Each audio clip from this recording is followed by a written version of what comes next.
ഇന്നൊരു സ്പെഷ്യൽ ഡേയാണ്. ഞാനിതാ ഡ്രിങ്ക് ആക്കലാം. ഡ്രിങ്കിൽ ഞാൻ കുറച്ച് ഫ്രൂട്ട്സൊക്കെ ഒന്ന് കട്ടാക്കിയിട്ടുണ്ടായിന്, അതെല്ലാം ഇതിലേക്ക് ഇട്ട് കൊടുക്കല. പിന്നെ കുറച്ച് കസ്കസും സോക്കേറ്റ് വെച്ചിട്ടുണ്ടായിന്, അതും ഇതിലേക്ക് ഇട്ട് കൊടുക്കല. പിന്നെ ഇതാ ഇതിലേക്ക് കുറച്ച് ഐസ്ക്രീം, കുറച്ച് സംഭവങ്ങളൊക്കെ ഇട്ട് നല്ലൊരു ഡ്രിങ്ക് ആക്കിയിട്ട് വെച്ചിട്ടുണ്ട് കേട്ടോ. വേറെ ഒന്നുമല്ല, എൻ്റെ കുറച്ച് ഫ്രണ്ട്സ്, ഒരു 8-10 ഫ്രണ്ട്സൊക്കെ ഇന്ന് നോമ്പ് തുറക്കാൻ വേണ്ടിയിട്ട് വരുത്താം. എന്താ നല്ലൊരു വൈബേക്കും. അപ്പം അങ്ങനെ ഇതാ അവർക്ക് എല്ലാവർക്കും കൂടി നോമ്പ് തുറക്കാൻ വേണ്ടിയിട്ടുള്ള ഐറ്റംസൊക്കെ ആക്കലാം. പിന്നെ ഡ്രിങ്കായിട്ട് ഈ ഒരു ഡ്രിങ്കും പിന്നെ ബത്തക്ക ജ്യൂസും പിന്നെ കുറച്ച് ലൈമും അങ്ങനെയൊക്കെ ആക്കിയിട്ടുണ്ടായിന്.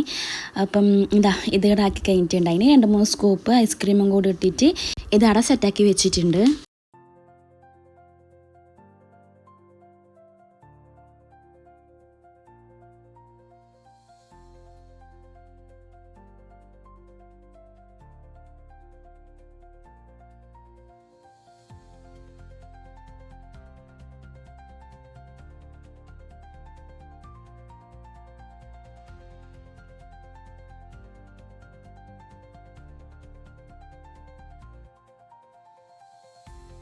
പിന്നെ ഒരു പുഡിങ്ങും കൂടി ആക്കിയിട്ടുണ്ടായിന്.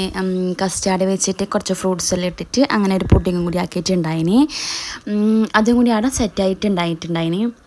അപ്പം അതുകൊണ്ട് ഇനി നെക്സ്റ്റ് പരിപാടി എന്ന് വെച്ചാൽ കുറച്ച് ചോറാക്കണം. ബിരിയാണിയാണ് ആക്കുന്നത്.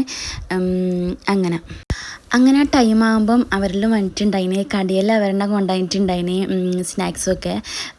അങ്ങനെ ഇതാ എന്തൊക്കെയോ കൊണ്ടുപോയിട്ടുണ്ടായിന്. പോള കൊണ്ടുപോയിട്ടുണ്ടായിന്, ക്യാരറ്റ് പോള, കായ്പോള, റോള്, പിന്നെന്താ മസാല ഇഡ്ഡലി കൊണ്ടുപോയിട്ടുണ്ടായിന്, കല്ലുമ്മക്കായ് കൊണ്ടുപോയിട്ടുണ്ടായിന്, കായട, കട്ട്ലേറ്റ്, സമൂസ. അങ്ങനെ അവരെന്നെ ഇഷ്ടംപോലെ കടിയൊക്കെ കൊണ്ടുപോയിട്ടുണ്ടായിന്. അങ്ങനെ ഇതാ എല്ലാവരും കൂടി നോമ്പ് തുറക്കല.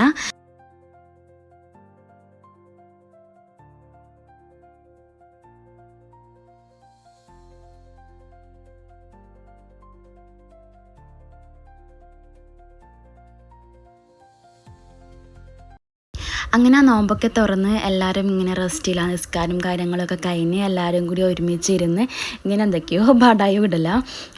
അങ്ങനെ എന്താ പറയുക, വീട് ഫുൾ ഒച്ചപ്പാടായിരുന്നു. നല്ല രസമുണ്ടായിരുന്നു, ഫുൾ വൈബായിരുന്നു കേട്ടോ. അങ്ങനെ കുറച്ച് കഴിഞ്ഞിട്ട് നമ്മൾ ചോറെല്ലാക്കിയിട്ടുണ്ടായിരുന്നു. അങ്ങനെ ചോറും കാര്യങ്ങളൊക്കെ എല്ലാവരും അങ്ങനെ കഴിക്കല. അങ്ങനെ എല്ലാവരും ചോറൊക്കെ കഴിച്ച് കഴിഞ്ഞിട്ടുണ്ടായിരുന്നു. അപ്പോൾ ആ ഒരു ടൈമിൽ നമുക്ക് ഈ ഒരു പുഡിങ്ങിൽ ഐസ്ക്രീം ഇട്ടിട്ട് അങ്ങനെ ഒന്ന് കൊടുക്കാമെന്ന് വെച്ച്.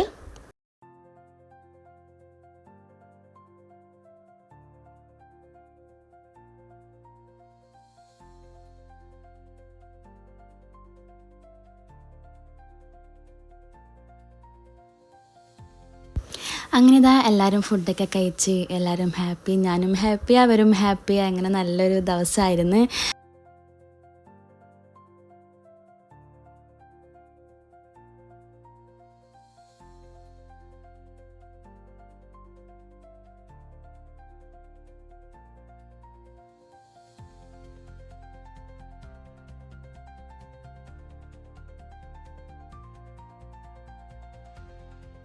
അങ്ങനെ അവരൊക്കെ പോയി. കുറച്ച് ലൈറ്റായിട്ടുണ്ടായിന് പോകാൻ വേണ്ടിക്ക്. അങ്ങനെ അവരെല്ലാം പോയി. ഞാൻ ലാസ്റ്റാണ് ചോറ് കഴിക്കാൻ വേണ്ടിക്ക് ഇരുന്നത്. ഒന്നാമത് നോമ്പ് മുറിച്ച് സ്നാക്സൊക്കെ കഴിച്ചപ്പോൾ തന്നെ വയറെന്തോ ഫില്ലായ പോലെ. അപ്പോൾ കുറച്ച് കഴിഞ്ഞിട്ട് അങ്ങനെ ചോറൊക്കെ കഴിക്കാമെന്ന് വെച്ച് അങ്ങനെ ഞാനിതാ ചോറ് കഴിക്കല. അപ്പോൾ ഇത്രയേ ഉള്ളൂ. നെക്സ്റ്റ് വീഡിയോ ആയിട്ട് ഇനി വരാം ഇൻഷാ അല്ലാ. Thank you.